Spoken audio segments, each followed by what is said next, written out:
Assalamualaikum warahmatullahi wabarakatuh. Selamat sore teman-teman. Dan yang saya hormati, Ibu Linda Putri Nadia, SEMSC, sebagai dosen pengampu mata kuliah Analisis Informasi Keuangan.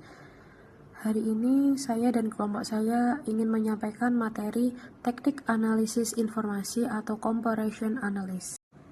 Sebelumnya, perkenalkan anggota kelompok kami, yaitu yang pertama ada Anggita Dwi Oktaviani dengan NIM 343, dan yang kedua ada Lia Handayani dengan NIM 345, dan yang terakhir ada saya sendiri, Sekar Pramesti Wulandari dengan NIM 371.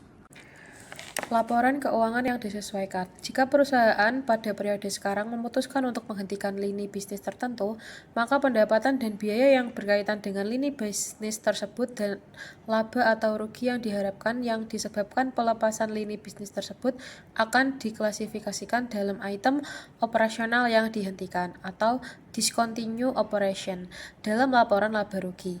Neraca juga akan memisahkan aset lini bisnis yang akan dihentikan tersebut, pendapatan dan biaya dari lini bisnis tersebut yang pada tahun lalu masuk dalam item pendapatan operasional sekarang harus diklasifikasikan lagi dan masuk ke dalam item operasi yang dihentikan dalam analisis perbandingan laporan keuangan dengan periode-periode sebelumnya. Jika perusahaan bergabung dengan perusahaan lain dalam transaksi yang masuk pada kategori pooling of interest, maka laporan keuangan yang lama atau periode lalu harus menyesuaikan laporan keuangan yang baru, seperti kalau kedua perusahaan tersebut bergabung sejak dulu. Perubahan prinsip akuntansi. Misal, perubahan dari LIFO menjadi FIFO mengharuskan perusahaan menyesuaikan kembali laporan keuangan masa lalunya supaya mencerminkan prinsip yang baru tersebut. Perbedaan klasifikasi rekening akun. Seringkali perusahaan melakukan klasifikasi item-item atau rekening-rekening dalam laporan keuangan berbeda satu sama lainnya. Sebagai contoh, barangkali suatu perusahaan akan melaporkan biaya depresiasi dan amortasi secara terpisah, perusahaan lain mengalokasikan biaya tersebut ke harga pokok penjualan. Rasio yang dihitung dengan menggunakan item tersebut tentunya tidak bisa langsung diperbandingkan. Penyesuaian harus dilakukan dengan baik dengan mengalokasikan biaya depresiasi dan amortisasi ke harga pokok penjualan pada perusahaan pertama, atau mengeluarkan biaya depresiasi dari harga pokok penjualan pada perusahaan yang kedua. Penyesuaian tersebut membuat perbandingan menjadi lebih konsisten. Jika ada informasi yang cukup, penyesuaian bisa dilakukan agar perbandingan lebih konsisten. Tetapi, jika tidak ada informasi yang cukup, barangkali tidak perlu dilakukan penyesuaian. Pada situasi ini, analisis harus memberi catatan mengenai perbedaan klasifikasi rekening tersebut agar interpretasi lebih lanjut bisa mengacu pada catatan tersebut. Perbedaan prinsip-prinsip akuntansi. Sumber lain yang menyebabkan data bisa berbeda satu sama lain adalah penggunaan prinsip-prinsip akuntansi yang berbeda. Dalam batasan yang telah ditentukan prinsip akuntansi, perusahaan masih mempunyai beberapa alternatif penggunaan metode atau prinsip akuntansi yang dipakai untuk pelaporan keuangan. Berikut ini beberapa alternatif prinsip akuntansi. Yang pertama, pengakuan pendapatan kontrak jangka panjang, meliputi presentase penyelesaian dan kontrak selesai. Yang kedua, asumsi aliran persediaan, meliputi FIFO, LIFO, dan rata-rata tertimbang. Yang ketiga, ada investasi pada surat berharga, meliputi historical cost, lower cost of market, dan equity. Yang keempat, depresiasi, meliputi garis lurus, declining balance atau metode dipercepat, sum of the years digit. Yang kelima ada list, yaitu meliputi operating list dan capital list. Yang terakhir ada akuisisi, yaitu pembelian atau pooling of interest. Oke, baik, di sini saya akan membahas tentang perbedaan penanggalan laporan keuangan.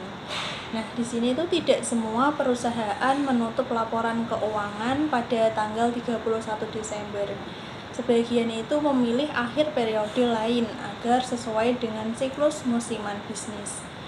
Lalu ada faktor yang mempengaruhi perlakuan perbedaan. Yang pertama yaitu lamanya perbedaan waktu antar periode. Yang kedua adanya kejadian penting, misalnya seperti kebakaran, pemogokan kerja, yang dapat mempengaruhi perbandingan data. Lalu untuk ketentuan umumnya, jika selisih kurang lebih 3 bulan, maka tidak perlu penyesuaian. Lalu penyesuaian hanya perlu jika terjadi kejadian di luar biasa yang mempengaruhi hasil. Lalu untuk pengaruh musiman ini juga tidak perlu disesuaikan karena sudah tercakup dalam 1 tahun laporan. Lalu di sini ada contohnya. Pada tahun 2000X5 pada kuartal 1 yaitu dengan penjualan 1000, kuartal 2 yaitu 1500, kuartal 3 1200, kuartal 4 yaitu 2000. Dan pada tahun 2000X6 ada kuartal 1 ada 1200, kuartal 2 dan 3 itu dengan penjualan 1300, lalu pada kuartal 4 yaitu 2500. Nah, misalkan analis akan membandingkan perusahaan tersebut dengan perusahaan lain yang laporan keuangannya berakhir Maret 2000X5, maka penjualan perusahaan tersebut itu bisa disusun menyesuaikan dengan perusahaan yang bertanggal Maret 2000X5 sebagai berikut. Dengan penjualan 1500 ditambah 1200 tambah 2000 tambah 1200, di sini dengan hasil 5.900. Nah, nilai penjualan dimulai dari kuartal kedua akhir Maret atau awal April. Lalu misalkan analis ingin membandingkan perusahaan tersebut dengan perusahaan lain yang laporan keuangannya berakhir tanggal 31 Juni 2000X5. Dia bisa menyusun penjualan sebagai berikut. Penjualan 1.200 ditambah 2.000 tambah 1.200 lalu tambah 1.300 ini dengan hasil 5.700. Nah, nilai penjualan dimulai dari kuartal ketiga atau akhir Juni, awal Juli. Dengan penyesuaian semacam itu, sekarang perbandingan penjualan itu menjadi lebih konsisten.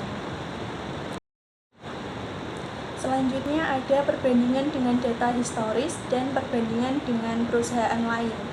Nah, di sini tujuannya yaitu membandingkan rasio atau data keuangan perusahaan dengan data masa lalu maupun dengan perusahaan lain untuk memperoleh interpretasi keuangan yang lebih akurat. Nah, di sini biasanya menggunakan analisis time series. Analisis time series ini dilakukan dengan membandingkan data keuangan dari periode ke periode agar terlihat perubahan dan tren kinerja perusahaannya. Lalu manfaatnya yaitu analisis time series ini membantu untuk melihat pengaruh yang pertama faktor makroekonomi seperti resesi dan inflasi. Lalu yang kedua yaitu faktor industri seperti perubahan teknologi dan regulasi. Lalu yang ketiga yaitu faktor mikro perusahaan seperti strategi atau manajemen baru. Nah, dalam analisis semacam itu, analis harus memperhatikan faktor-faktor yang akan berpengaruh besar terhadap perilaku data dan bisa menjadi dasar interpretasi keuangan perusahaan. Di sini ada contoh faktor-faktornya. Yang pertama seperti perubahan lini produk yang signifikan, misal melalui akuisisi atau penjualan anak perusahaan. Nah, kejadian semacam itu tentu kan akan mempengaruhi tren data keuangan dan akan mempengaruhi analisis perbandingan dengan data masa lalunya atau disebut analisis time series. Lalu yang kedua yaitu perubahan prinsip dan metode akuntansi. Perubahan ini akan mempengaruhi data time series juga. Selanjutnya yaitu beberapa isu dalam pemakaian rata-rata industri, antara lain yang pertama yaitu definisi industri.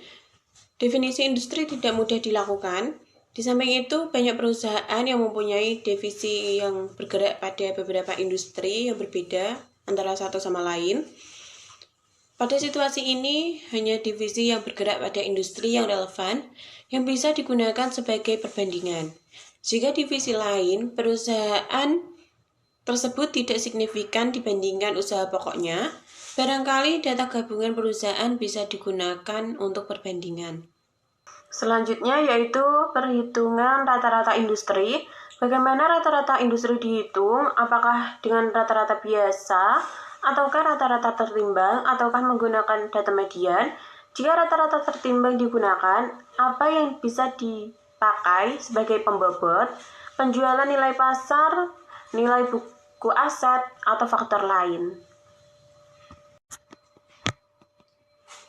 Selanjutnya yaitu nomor 3, distribusi atas nilai rata-rata. Interpretasi terhadap penyimpanan rasio keuangan suatu perusahaan terhadap rata-rata nilai industri akan berlainan apabila kita juga mempunyai informasi standar deviasinya. Misalkan profit margin perusahaan 10% dan rata-rata industri 13%. Apabila standar deviasi rata-rata industri tersebut 8%, tentu akan sampai pada kesimpulan yang berlainan dibandingkan apabila standar deviasi tersebut 2%. Yang terakhir yaitu definisi rasio keuangan. Definisi tersebut bisa berbeda dari satu publikasi ke publikasi lain. Karena itu, seorang analis harus mencermati definisi rasio-rasio keuangan ini. Sebagai contoh, ROA bisa dihitung dengan membagi laba bersih dengan total asetnya. Publikasi lain barangkali menggunakan rata-rata aset dengan menggabungkan aset pada periode T dengan aset periode 11. Berikut adalah contoh studi kasus dari PT Bagas Perkasa Jaya. Berdasarkan dari laporan laba rugi komparatif, terlihat bahwa penghasilan perusahaan meningkat dari 150.000 di tahun 2009 menjadi 200.000 di tahun 2010, atau naik sebesar 50.000. Meskipun pendapatan naik, beban perusahaan juga mengalami kenaikan di beberapa pos. Harga pokok penjualan naik sebesar 10.000, menunjukkan adanya peningkatan biaya produksi atau pembelian barang dagang. Namun demikian, laba kotor tetap mengalami kenaikan yang cukup signifikan, yaitu sebesar 40.000, menunjukkan efisiensi perusahaan dalam mengelola margin kotor. Dari sisi beban operasional, biaya pemasaran naik 9.000 dan biaya administrasi meningkat 8.000, sedangkan biaya bunga bertambah 4.000. Walaupun biaya meningkat, laba sebelum pajak masih mampu naik dari 45.000 menjadi 64.000, yaitu meningkat sebesar 19.000. Setelah dikurangi pajak sebesar 15%, laba bersih di tahun 2010 tercatat 400.000, naik 42,22% dibanding tahun sebelumnya. Hal ini menunjukkan bahwa kinerja laba perusahaan meningkat cukup baik meskipun persentase kenaikan pendapatan 33% lebih kecil dibandingkan kenaikan beban operasionalnya. Nah, dengan demikian, perusahaan berhasil meningkatkan profitabilitasnya, tetapi juga menjaga efisiensi pengeluaran agar pertumbuhan labanya tetap seimbang dengan kenaikan pendapatan. Terima kasih.